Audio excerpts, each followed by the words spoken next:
You peaked. What? You peaked. You're kidding! After all that? Yeah, sorry.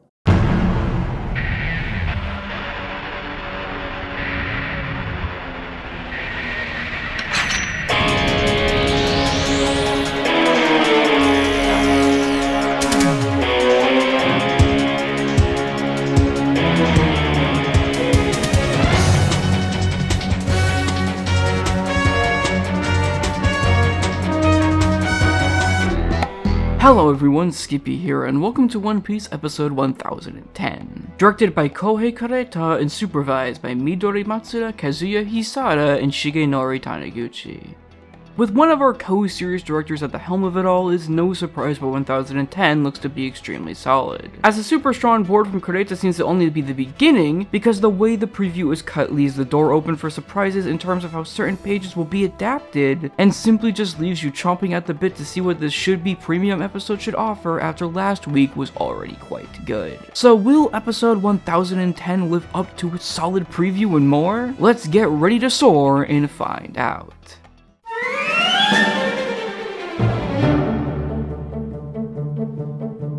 This episode covers the remainder of chapter 996 in pages 6 through 9 of chapter 997. And I'm kinda surprised at how piecemeal the pacing seemed for this one overall. Now that's not to say that the new content dragged considerably, because that couldn't be any farther from the truth, but along with rearranging it so certain stuff is placed at more thematically appropriate spots, like placing the end of chapter 996 after the end of the episode with Zoro's scene with Apoo, the episode kinda mixes itself with the events of the past few episodes to the point of even lifting footage straight from them to provide some connective tissue of sorts between them and to recap certain plot points a bit. And while it makes sense for some scenes, I can't say I'm a big fan of the Ice Oni content once again being reused several different times even before Zoro's big moment, because it just feels far too overdone at this point. Granted, don't get me wrong, the new scenes are done very well and are far beyond my expectations in the original content, which we'll get to later, and the filler scenes, while a bit odd sometimes, like Kid fighting an anime original Gifter, is appreciated when it comes to seeing the Scabbard's attempt to fight Kaido again, which was once again off-screen in the manga. I still can't somehow shake the feeling that this episode would have been a bit better if it decided to extend stuff a bit more willingly instead of using past content, and that way it could have been in line with the rest of the episode that houses Kureta's solid execution with music choices and the like, as well as his solid storyboard.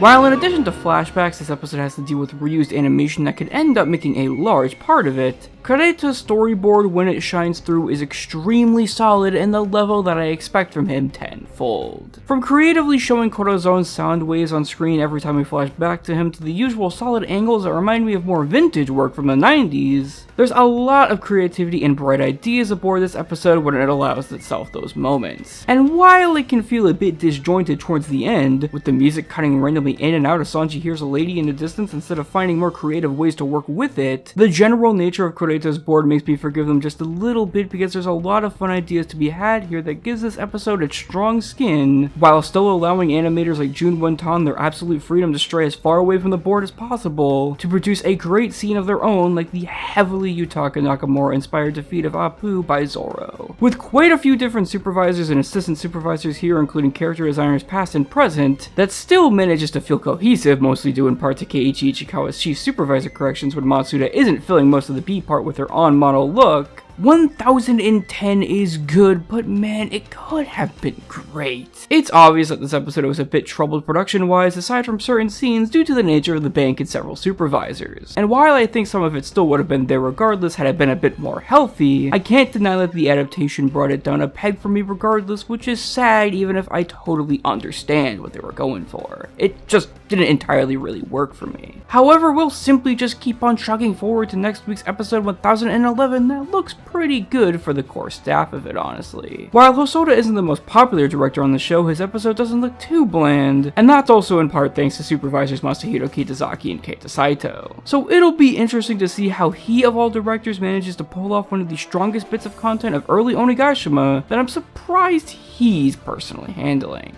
Anyways guys, that's it for now. I'm Skippy, and there goes Ichikawa again being based with Robin.